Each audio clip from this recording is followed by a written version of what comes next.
एक खास शख्सियत के साथ मुलाकात। देखिए जयदेव पटेल के साथ नंबर 1 इंडिया न्यूज पर रोजाना रात 9 बजे। नमस्कार व्यूअर्स, मैं जयदेव पटेल और आप देख रहे हैं नंबर 1 इंडिया न्यूज। आपका एक बार फिर स्वागत है एक खास शख्सियत के साथ मुलाकात प्रोग्राम में। आज हम बात करेंगे वक्त संशोधन बिल दोनों सदनों में पास होने के बाद राष्ट्रपति की मोहर लग गई और अब कहीं ना कहीं उस पर कानून बन गया है। लेकिन इसको लेकर के पश्चिम बंगाल के मुर्शिदाबाद में जिस प्रकार से वायलेंस सामने आया और कहीं न कहीं 2 हिंदुओं की हत्या कर दी गई, तो कई हिंदुओं की दुकानों को लूटा गया। आखिर इसके पीछे की क्या कुछ वजह है और पश्चिम बंगाल की मौजूदा जो हालात हैं ये कितने चिंताजनक हैं, इन्हीं तमाम बात के लिए हमारे साथ खास हमारे जम्मू कश्मीर के पूर्व पुलिस महानिदेशक डॉक्टर एसपी वैद। डॉक्टर एसपी वैद, आपका बहुत स्वागत है आज के मेरे प्रोग्राम में। नमस्कार जी डॉक्टर एसपी वैद, आपसे मेरा पहला सवाल है कि वक्त संशोधन कानून के पास होने के बाद कहीं न कहीं आप पश्चिम बंगाल में जिस प्रकार से हिंसा जो सामने आई है, इसको आप कैसे देखते हैं और ये कितनी चिंताजनक की बात है? देखिए, ये जो वायलेंस हो रही है वेस्ट बंगाल में वक्फ संशोधन बिल के बाद, ये बहुत चिंता का विषय इसलिए है कि वहाँ एक कम्युनिटी जो वोट बैंक है ममता बनर्जी की, उसको जिस तरह से ओपनली को भड़का रहे हैं कि हम इम्प्लीमेंट नहीं करेंगे। आप कैसे ये कह सकते हैं चीफ मिनिस्टर होके कि पार्लियामेंट का पास किया हुआ एक्ट को कि हम इसको इम्प्लीमेंट नहीं करेंगे। वही बात तमिलनाडु के चीफ मिनिस्टर M.K. स्टालिन कहते हैं। आप पॉलिटिक्स के लिए जरूर खेलिए, आप वोट बैंक के लिए, लेकिन एक बार आप चीफ मिनिस्टर बन गए उसके बाद एक राजधर्म नाम की चीज होती है। आपकी जिम्मेवारी उस रियासत में हर एक की जान और माल को बचाना है, हर एक की सुरक्षा इंश्योर करना है, उसकी लाइफ और प्रॉपर्टी। तो आप इस तरह का जब आप लोगों को एक इशारा देंगे कि आप जो मर्जी करिए, तो ये अल्टीमेटली आप पर ही बात बाद में आती है, क्योंकि ये अल्टीमेटली आपकी जिम्मेवारी है चीफ मिनिस्टर कि वहाँ कानून व्यवस्था बनी रहे। जब इस तरह का पब्लिक रैली की जाती है उसमें बहुत सारे भड़काऊ फिर लोग उसको दूसरी हद तक ले जाते हैं और अल्टीमेटली उसका नतीजा फिर इस तरह की वायलेंस होती है। तो मैं समझता हूँ पॉलिटिक्स हर पार्टी खेलती है, कोई एक पर्टिकुलर टीएमसी को ब्लेम करना गलत होगा। हर एक पार्टी पॉलिटिक्स खेलती है, लेकिन अपने वोट बैंक को अपील करते हैं, सभी करते हैं। लेकिन आप जब एक बार चीफ मिनिस्टर इलेक्ट किया है, उसमें कोई हो सकता है आपका एक पर्टिकुलर वोट बैंक, लेकिन आप सबके चीफ मिनिस्टर हैं जी। आपको एंश्योर करना है कि कानून व्यवस्था बनी रहे, कोई वायलेंस ना हो, पीसफुली। अगर कोई अपना भारत में सबको इजाजत है, आप डिमॉन्स्ट्रेट कर सकते हैं। आप किसी भी चीज के बहुत सारे MP, बहुत सारी पार्टियां, बहुत सारे लीडिंग लॉयर्स सुप्रीम कोर्ट गए इस एक्ट को चैलेंज करने। हालांकि उसकी मैं समझता हूँ जरूरत नहीं थी। आप जुडिशियल स्क्रूटनी का जरूर करवा सकते हैं, लेकिन आप सब उस पार्लियामेंट में मौजूद थे। वहाँ मेजॉरिटी वोट से दोनों सदनों के दोनों हाउसेज में उसको पारित किया है। तो उसके बाद फिर इस तरह का वायलेंस करवाना, इस तरह की स्टेटमेंट भड़काई देना, ये पूरे देश में चल रहे हैं, ये नहीं होना चाहिए। ये हमारे देश के लिए काफी सीरियस सिचुएशन पैदा हो सकती है। और इस तरह का आर्बिट्रेरी एक्ट जो वक्फ एक्ट है, वो हर एक प्रॉपर्टी को कहते हैं हमारी है। राष्ट्रपति भवन भी हमारा है, पार्लियामेंट हाउस भी हमारा है, कलकत्ता का वो जो जहाँ आर्मी बैठी है, वो आर्मी का हेडक्वार्टर है, वो भी हमारा है। ये ऐसे आर्बिट्रेरी और इस तरह का अनरीजनेबल एक्ट जो कांग्रेस गवर्नमेंट ने बनाया था, उसको इस देश में ये बात सबको समझानी चाहिए। ये एक्सेप्टेबल नहीं है। और इस तरह का एक्ट आप बताइए, उनके पास 39 लाख करोड़ सो 39 लाख एकर्स जमीन है वक्फ बोर्ड के पास। उन्होंने कितने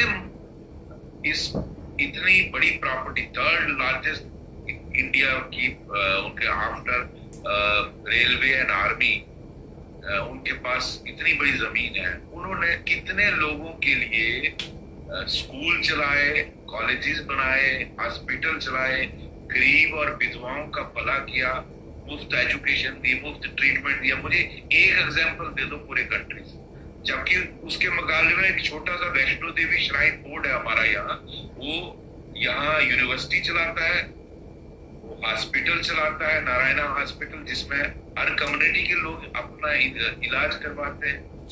वो बहुत सारे वेलफेयर स्कीम चलाता है, स्कूल कॉलेजेस चलाता है, फ्री एजुकेशन, मुफ्त खाना दे बांटता है। आप हमारे कितने मंदिरों में जाइए, आप हजारों लाखों की तादाद में लोगों को फ्री खाना, गुरुद्वारों में फ्री खाना, किस मस्जिद में फ्री खाना दिया जाता है? तो मेरा ये सवाल है, ये बहुत सारे मुस्लिम जो जानते हैं, पढ़े लिखे हैं, वो कहते हैं कि माफिया है ये। और हमारे बताइए किस मस्जिद में आप लंगर फ्री लगाते हैं? कहाँ आपने हॉस्पिटल खोले? कहाँ आपने विधवाओं के लिए स्कीम चलाई? कहाँ आपने आर्फन जो अनाथ बच्चे हैं उनके लिए स्कीम चलाई? किसका भला किया? ये सिर्फ लैंड माफिया बनाया हुआ है। जिस जमीन पर मन के आज भी मैं देख रहा था, तमिलनाडु का पूरा गांव क्लेम कर लिए। ये कोई दादागिरी है। ऐसे कानून के खिलाफ सबको उठ के बोलना चाहिए। और हमारे पॉलिटिशियन इसके बारे में अनफॉर्चुनेटली सही बात नहीं बोल, सच बोलने में करैक्टर होना चाहिए बोलने का, चाहे वो किसी का भी हो। आपको इतनी मोरल करेज होना चाहिए कि ये गलत है, इस तरह का कानून नहीं इस देश में चल सकता। जो दूसरों के जो हकूक है, जो दूसरों के राइट्स हैं, उनका हनन करता है। आप कैसे अलाउ कर सकते हो इस तरह का कर्म? तो पार्लियामेंट ने अगर पास किया है, उसके बाद ठीक है, आप कुछ मिलकर सुप्रीम कोर्ट चले गए, ठीक है, जुडिशियल रिव्यू हो जाएगा। अब उसके बाद मॉब में इकट्ठा हो गए इस तरह की स्पीचेस देना कि हम इसको इम्प्लीमेंट नहीं करेंगे। आप कैसे कह सकते हो इम्प्लीमेंट नहीं करेंगे? भारत की संसद ने पास किया वो। आपको इस बात पर कॉन्स्टिट्यूशनल क्राइसिस पैदा होने पर सेंट्रल गवर्नमेंट डिसमिस कर सकती है। जी डॉक्टर एसपी वैद्य, अगर हम बात करते हैं तो पश्चिम बंगाल के मुर्शिदाबाद में जो वायलेंस सामने आया, उसके बाद कहीं ना कहीं अब पश्चिम बंगाल के दक्षिण परण में भी अब हिंसा की कुछ झड़पें सामने आ रही है। आखिर इसके पीछे ममता सरकार का कितना बड़ा फेलियर आप मानते हैं? देखिए, ममता जी को खुद तो आना नहीं होता है। ये तो वहाँ मौके पे जो पुलिस है, मजिस्ट्रेट है, ये जो एडमिनिस्ट्रेशन होती है, चीफ सेक्रेटरी डाउन जो तहसीलदार तक जो मामला होता है एग्जीक्यूटिव मजिस्ट्रेट्स का, और law and order machinery DGP से लेकर नीचे सब इंस्पेक्टर चौकी अफसर तक होता है। तो ये उनको इस तरह की जो सिचुएशन है उसको सख्ती से डील करना है। यूपी में क्यों नहीं वायलेंस हो रही, बंगाल में क्यों हो रही? यूपी में ज्यादा खतरा था, बिकॉज वहाँ orders are very very clear. वहाँ योगी जी के ऑर्डर्स क्लियर है। अगर किसी ने कानून अपने हाथ में लिया, डील विद हिम फर्मली। और वही चीज ममता बनर्जी को भी करनी चाहिए थी, लेकिन वहाँ इस तरह के मुझे लगता नहीं आदेश है। और अगर ऐसे होते, फिर जिन अफसरों की नाकामी है उनके खिलाफ कार्रवाई होनी चाहिए। वहाँ का जो डिस्ट्रिक्ट मजिस्ट्रेट और एसएसपी है डिस्ट्रिक्ट के, और उनकी इंटेलिजेंस कहाँ है? उन्होंने रिजर्व्स फोर्स कहाँ रखी? और अगर आपके पास फोर्स कम है तो स्टेट गवर्नमेंट का फर्ज बनता है रिक्विजिशन करना। सेंट्रल गवर्नमेंट से भी लोग एक्सपेक्ट करते हैं कि वो हमें बचाएंगे। जिन्होंने वोट दिया है, चाहे वो किसी भी पार्टी का है, वो स्टेट गवर्नमेंट और सेंट्रल गवर्नमेंट दोनों का रोल है। और दोनों से दे एक्सपेक्ट कि हमें ये हमारे मिनिमम चीज जो एक सिटीजन चाहता है कि मेरी लाइफ और प्रॉपर्टी की हिफाजत होगी। अगर वही नहीं आप कर सकते, फिर आपको कोई हक नहीं है कुर्सी पे बैठने का, चाहे आप चीफ मिनिस्टर हो, चाहे आप कुछ भी हो। जी डॉक्टर एसपी वैद, अगर हम बात करते हैं तो पश्चिम बंगाल की मौजूदा जो हालात है वर्तमान के, उसको देखते हुए क्या संविधान के अनुच्छेद 356 के तहत वहां पर राष्ट्रपति शासन लगाया जाना चाहिए? ये संज्ञान मिनिस्ट्री ऑफ होम अफेयर्स लेगा, लेकिन मेरा ये मानना है पहले जो कदम जरूरी है उठाने के, वो उठाने चाहिए।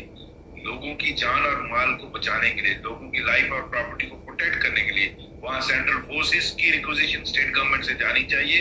सेंट्रल गवर्नमेंट को प्रॉम्प्टली फोर्सेस देनी चाहिए, चाहे वो सीआरपी हो, बीएसएफ हो, आर्मी हो, और वहां सफिशिएंट स्ट्रेंथ में फ्लैग मार्च हो, वहां शूट एट साइट ऑर्डर्स हो, जो वायलेंस करता है किले ने। और ये हमारी पुलिस की ट्रेनिंग में भी होता है कि otherwise law is use of minimum force, that is what is expected from any police officer. जब वायलेंस होती है, जब भी राइट्स होते हैं, उसको कंट्रोल। लेकिन जहां इस तरह का एक कम्युनिटी दूसरे कम्युनिटी पर अटैक करती है और वहां इस तरह लोगों को मारा जाता है, उनकी प्रॉपर्टी को लूटा जाता है, जलाया जाता है, वहां मैक्सिमम फोर्स यूज करनी चाहिए। That is the law. जी डॉक्टर एसपी वैद, आपसे मेरा एक आखिरी सवाल है कि कुछ समय पहले हमने जिस तरीके से देखा था बांग्लादेश में तख्ता पलट जब हुआ था, तो कहीं ना कहीं लूटमार शुरू की गई, और जिस तरीके के हालात जो पैदा हुए बांग्लादेश में, कुछ न कुछ उसी तर्ज पर उसके कुछ पार्ट हमने बंगाल में भी देखने को मिले हमको, जिस प्रकार से वहां पर लूटमार देखी गई। तो क्या बंगाल कहीं न कहीं बांग्लादेश बनने की राह पर दिखाई दे रहा है? ऐसा मुमकिन नहीं है, मुझे नहीं लगता बांग्लादेश बनेगा। फिर क्या कर रही है ममता बनर्जी की सरकार और क्या करती है भारत सरकार, ऐसा होना इम्पॉसिबल है। लेकिन ये बहुत दुर्भाग्य है कि जिस तरह 1990 में कश्मीर में अपने ही देश के लोग अपने ही देश के अंदर विस्थापित हो गए, उस तरह की सीन देखने में बंगाल के मुर्शिदाबाद में आया। वहां कोई लगभग कोई चैनल बता रही थी 1000 लोग स्कूलों में को ठहराया है। कितने दुर्भाग्य की बात है कि अपने ही देश में लोगों को अपना घर परिवार सब छोड़ के अपनी जान बचाने के लिए कैंपों में जाना पड़ रहा है। तो ये इससे दुर्भाग्य बात नहीं हो सकती। ये जिम्मेवारी वहां सबसे पहले वहां की स्टेट गवर्नमेंट की बनती है। ममता बनर्जी जब तक चीफ मिनिस्टर की कुर्सी पे है, उनको ये इंश्योर करना चाहिए कि राज धर्म होता है, उनकी जिम्मेवारी है सबको प्रोटेक्ट करना, सबकी जिंदगी को बचाना, उनकी प्रॉपर्टी को बचाना, और इस तरह की माइग्रेशन विस्थापित लोग ना हो। ये उनकी अगर ये ना कर पाई तो ये उनका अटर फेलियर होगा, और इसी बात पे लोग उनको वोट आउट कर देंगे। और वो सिर्फ समझती हैं कि मैं एक पर्टिकुलर कम्युनिटी का वोट लेके चीफ मिनिस्टर बन जाऊंगी, वैसा नहीं होगा। फिर अगर इस तरह का होगा तो लोग उनको फिर वोट नहीं देंगे। और सेंट्रल गवर्नमेंट को प्रॉम्प्टली मदद प्रोवाइड करनी चाहिए जो जो स्टेट गवर्नमेंट को चाहिए। और उसमें सेंट्रल पैरामिलिट्री फोर्सेस और रिजर्व्स को वहां रखना चाहिए, और वहां सख्त और वहां के ऑफिसर्स को अकाउंटेबल बनाना चाहिए। जो अगर वायलेंस को करने में सक्षम नहीं रहता है, उसको इमीडिएटली सस्पेंड करना चाहिए, डिसमिस करना चाहिए। जो भी तहसील के और तालुक के और जिले के ऑफिसर्स हैं, उनको जिम्मेदारी देनी चाहिए और ऑर्डर्स क्लियर होने चाहिए। मैं वही सवाल कहता हूँ, यूपी में ऐसा क्यों नहीं हो रहा है जो बंगाल में हो रहा है? तो ये दिखाता है कि orders are very very clear. अगर वायलेंस करोगे you will bloody pay for it, and that is what is expected. जो लोग भी कुर्सी पर है, आपको इतनी फैसिलिटीज लोगों ने इलेक्ट करके बनाया है, आपको फ्री हर चीज दी जाती है, घर दिया जाता है, जहाज दिए जाते हैं, कारें दी जाती हैं, सारा वो दिया जाता है। इसीलिए लोग ये दिया जाता है कि आप देश को शांतिपूर्ण रखें, देश के लोगों की जान और माल की हिफाजत करें। अगर आप वो नहीं कर सकते तो आपको कोई मोरल अथॉरिटी नहीं है कुर्सी पर बैठने। जी डॉक्टर एस पी वैद, आपने हमारे लिए समय निकाला, उसके लिए आपका बहुत बहुत धन्यवाद।